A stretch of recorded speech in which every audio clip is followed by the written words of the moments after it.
Hello everyone, welcome to my Learn English Smart channel. இந்த வீடியோவில் சில ஆங்கில வார்த்தைகளின் நுணுக்கமான பயன்பாட்டை பற்றி பார்க்க போகின்றோம். வாங்க வீடியோக்குள் போகலாம். முதலில் ராதர் என்ற வார்த்தை எடுத்துக்கொள்வோம். இதற்கு இரண்டு விதமான அர்த்தங்கள் உள்ளன. முதல் அர்த்தம் வெரி, இரண்டாவது அர்த்தம் ஸ்லைட்லி என்பதாகும். இதற்கான உதாரணங்களை பார்ப்போமா?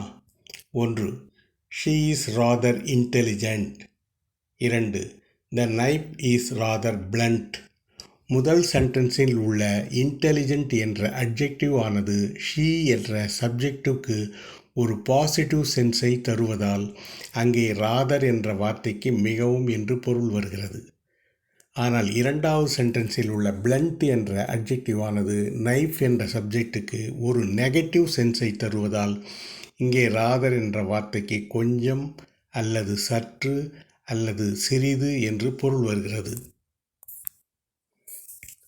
அடுத்து இங்கே உள்ள இரண்டு சென்டென்ஸுகளை பார்ப்போம். 1. This is a rather good job. 2. This is rather a good job. முதல் சென்டென்ஸில் எ ராதர் என்று வந்துள்ளது, அது அட்ஜெக்டிவ் ஆகும். இரண்டாம் சென்டென்ஸில் ராதர் என வந்துள்ளது, இது அட்வெர்ப் ஆகும். ஏ ராதர் என்றால் சற்று என்று அர்த்தமாகும். ராதர் என்றால் மிகவும் என்று அர்த்தமாகும். So we can use an article before and after the rather. இங்கே ஒரு முக்கியமான விஷயத்தை கவனிக்க வேண்டும்.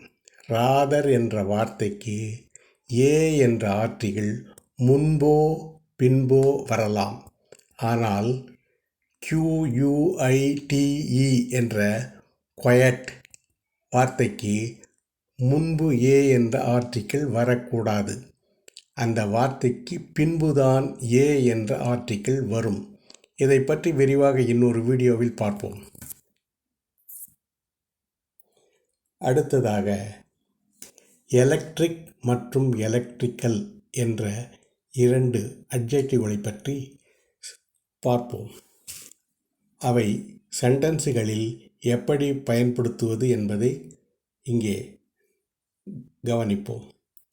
எலக்ட்ரிக், இந்த அட்ஜெக்டிவ் மின்சாரம் மூலம் இயங்கும் டிவைசஸ் மற்றும் மெஷின்ஸ் அவைகளை குறிக்கும் வார்த்தைகளுக்கு முன்பு வரும். அதே போல மின்சாரத்தை உற்பத்தி செய்யும் மிஷின்களை குறிக்கும் வார்த்தைகளுக்கு முன்பு வரும். மின்சாரத்தை பயன்படுத்தி இயங்கும் டிவைஸுகளுக்கான உதாரணங்களை பார்ப்போம். Electric heater, electric motor, electric car, electric train, electric guitar, electric shock.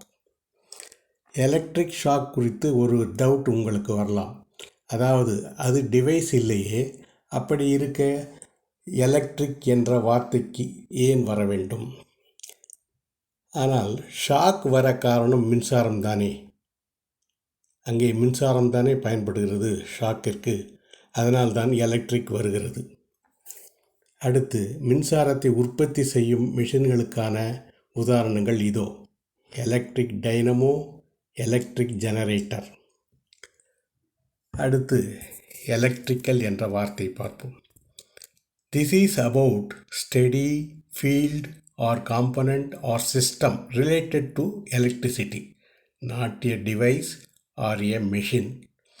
இதற்கான உதாரணங்கள் electrical engineer, electrical technician, electrical circuit, electrical repair, electrical socket, electrical wiring, electrical appliances.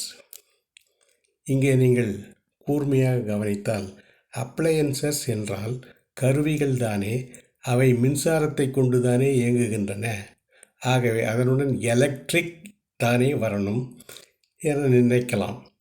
ஆனால் அப்ளையன்சஸ் என்பது கருவிகளுக்கு ஒரு பொதுவான பெயராகும்.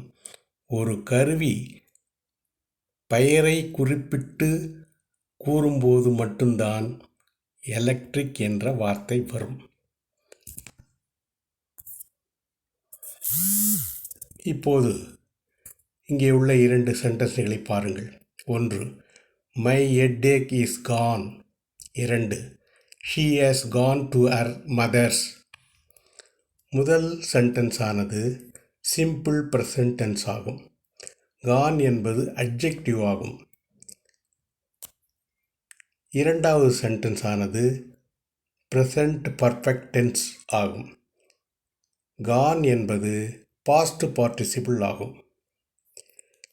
சரி, இவை இரண்டிற்கும் என்ன வித்தியாசம் என்பதை பார்ப்போம். போன இடம் எங்கே என தெரியாது என்றால் அங்கே இஸ் கான் வரும். போன இடம் தெரிகிறது என்றால் அங்கே ஆஸ் கான் வரும். அதாவது தலைவலி எங்கே போனது என்று யாருக்கும் தெரியாது, ஆனால் அவள் தனது அம்மா வீட்டிற்கு போயுள்ளாள் என்பது தெரிகிறது. ஆகவேதான் இந்த இரண்டு வித்தியாசங்கள் தான் இஸ்கானுக்கும் ஆஸ்கானுக்கும் உள்ளது.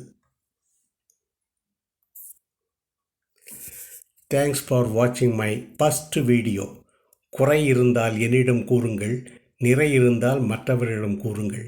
இந்த வீடியோ உங்களுக்கு பிடித்திருந்தால் லைக் பண்ணுங்கள், ஷேர் பண்ணுங்கள் மற்றும் மறக்காமல் சப்ஸ்கிரைப் பண்ணுங்கள். உங்கள் கருத்துக்களை கமெண்ட் பாக்ஸில் கூறுங்கள். உங்களுக்கு ரிப்ளை உடனே அளிக்கின்றேன்.